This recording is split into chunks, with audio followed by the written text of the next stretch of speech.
wanted to give an update on my the quad version of my robot. I kind of going in two directions with it. I have my torso version, which doesn't have really any rear legs, and then I'm working on a quad version that well, that does have rear legs. So I've been working on that, and I wanted to give an update of where I stood. Here's a breakdown of some of the dimensions and geometry of my quad. Across the top between the back hips and the front hips, you can see that, or the front shoulders if you want to call them that, it's between 18 and 19 inches. On the front arms, they haven't changed, but those are, it's 11 and a half on the top arm, and then 11 down to the floor from on the bottom arm. On the back arm, if we take a look here, I'm doing something a little different here. I got 12 and a half inches, which is a little bit long, I think, for a quad. I'm gonna try it out and see if it works. It's 12 and a half inches on the top top bone, and then the lower bone here, I'm actually doing something a little bit out of the ordinary. You don't see quads. I'm doing like a 3-bone leg here.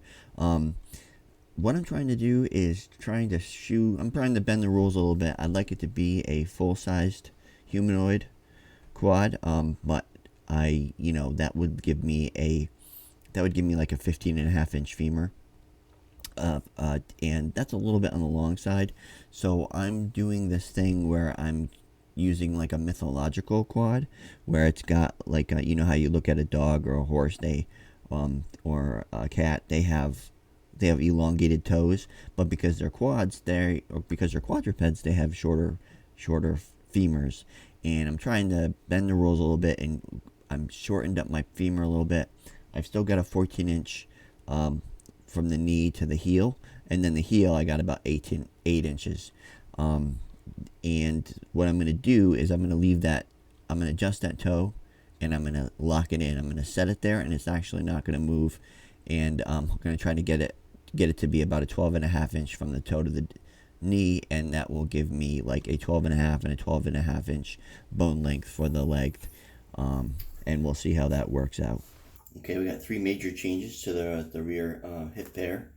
I was able to take these wooden pieces that were really kind of cutting into the space in the center, and I built an aluminum thing. I got a 45-degree angle here. See how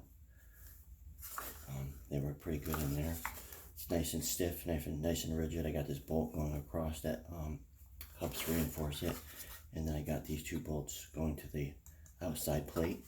Hopefully eventually this will be aluminum too. What I did is I took this and I cut the pivots off. I cut the joints off, and this is just a decoration really. So I just zip tied it to the top there. It fits in a really good place.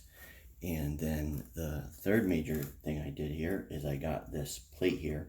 I couldn't get the rest of the pelvis in here because of the clearance for the joints, so I just made this out of parlay carbonate, and it won't get broken, even if it gets whacked by a leg, or falls on the floor or something like that.